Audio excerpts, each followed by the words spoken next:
have to make sure it's coming on. All right, here we go. Hey, everybody. Erica with One Berkshire. We're here live at Shakespeare Company, and this is going to be amazing because we're standing outside the Tina Packer Playhouse, and I'm literally standing next to Tina Packer. This is amazing. And I'm not dead.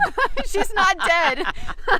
She's still alive. I thought you had to be dead to have a building named after you, but no, that's not the case because she's here. Or we're talking to her ghost, which would be very Shakespearean of us. It would. But, all right, so we're going to get to do a Women in Business interview here and hear the story of how 41 years ago Tina thought up this idea and created something that still sustains today. All right. Well, I didn't just kind of think it up. It really came out of me being an actor in London and an actor at the Royal Shakespeare, and I did lots of television and I did lots of film, and I kept on thinking there's got to be more than this because I was kind of semi-famous. I mean, I wasn't famous, but I had a good reputation, and I kept on thinking there has to be more than this. And what I found was when I did Shakespeare, I could get more than this. I could get to depths I never got to. I could have passions I wouldn't have in life. I could kill people. I could make love to lots of people. I could do all these things that I couldn't do in life. Well, I could do them in life, but they had consequences. They had and with the intensity that you do it in Shakespeare, and then you step out of it and you can go home. You just leave it on the stage. That's right. So, but it was that kind of passion and a passion for language. What is it? You know, I think if we do not have language to say who we are, what we're feeling, what we're thinking, and help define ourselves up and against other people, we are going to be lost, because you can't do it with visual pictures. You can't do it when you're just exploiting something and trying to sell something. You can't do it if you're trying to get to the essence of what a human being is. And so that's what Shakespeare does for you. So my passion was to do Shakespeare, and I didn't really mind whether I did it in England or America, but the Ford Foundation had given me some terrific money to explore the visceral roots of Elizabethan theatre with American actors.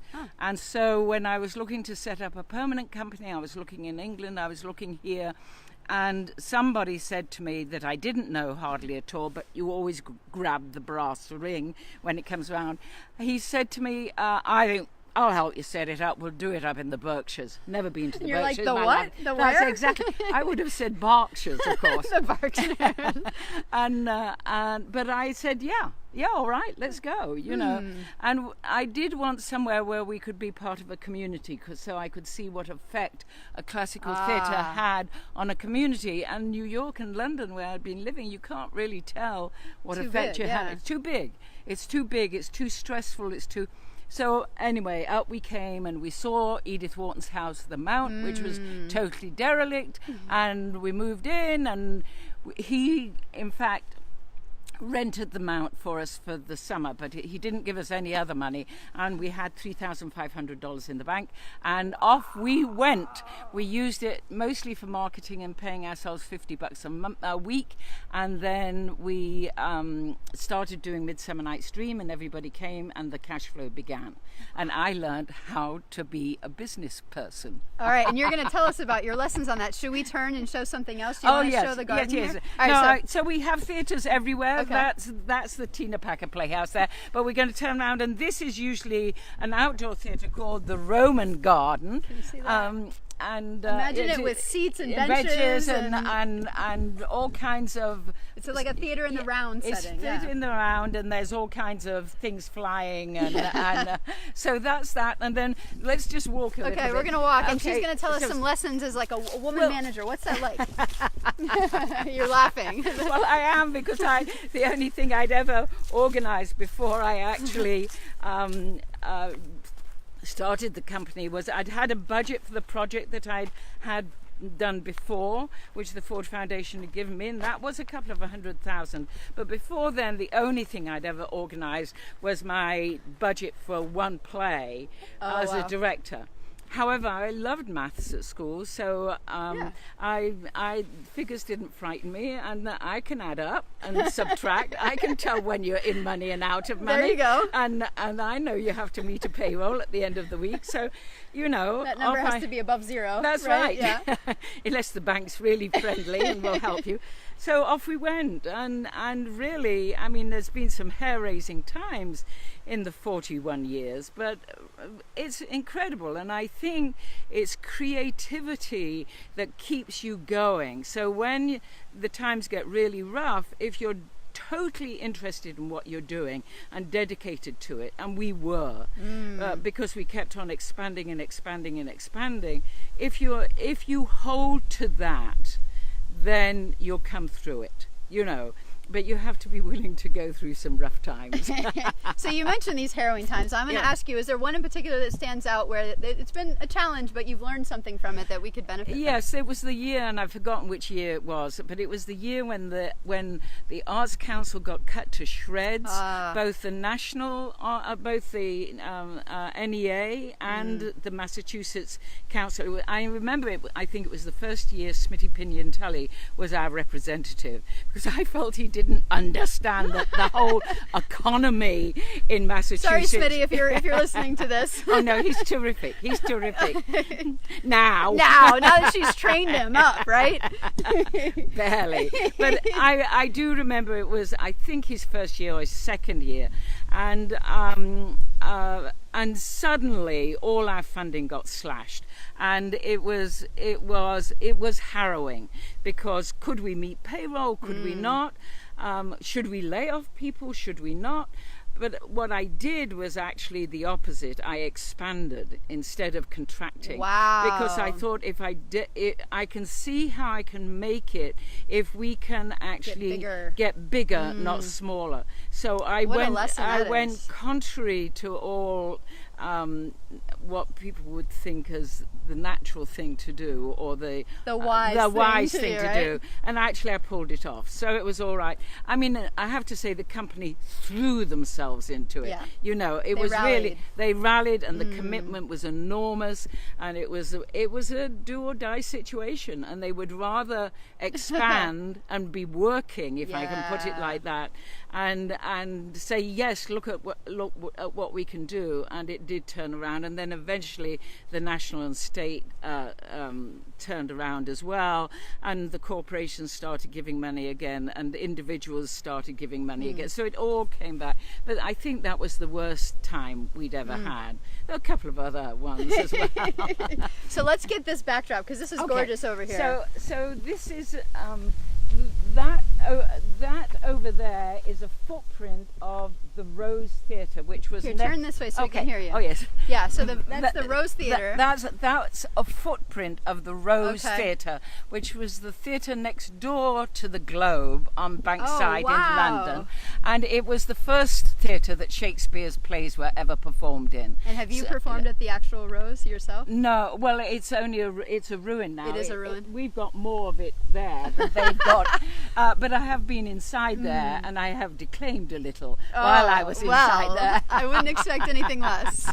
It's a smashing place, and it's only, it's about as far as we are. The Globe would be about here, and the Rose was about there. Wow. So if you go and see Shakespeare in Love, he's got it all set up in that. So give us some words of wisdom. Put on your mentoring hat for a second. What would you like to leave us with here? A couple of things. I want to say that the arts organizations in the Berkshires are heavily influenced by women, and women are great multitaskers, and they also know how you actually can, balance things out and get everybody working. So I'm a great believer in women and their ability to be able to think of several things all at the same time and make good decisions about that.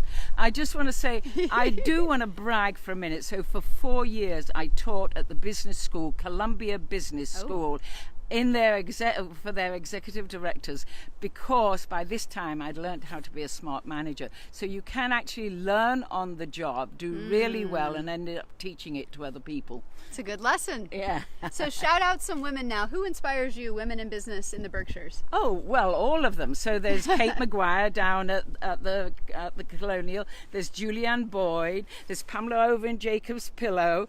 There's Kristen from Wham. There's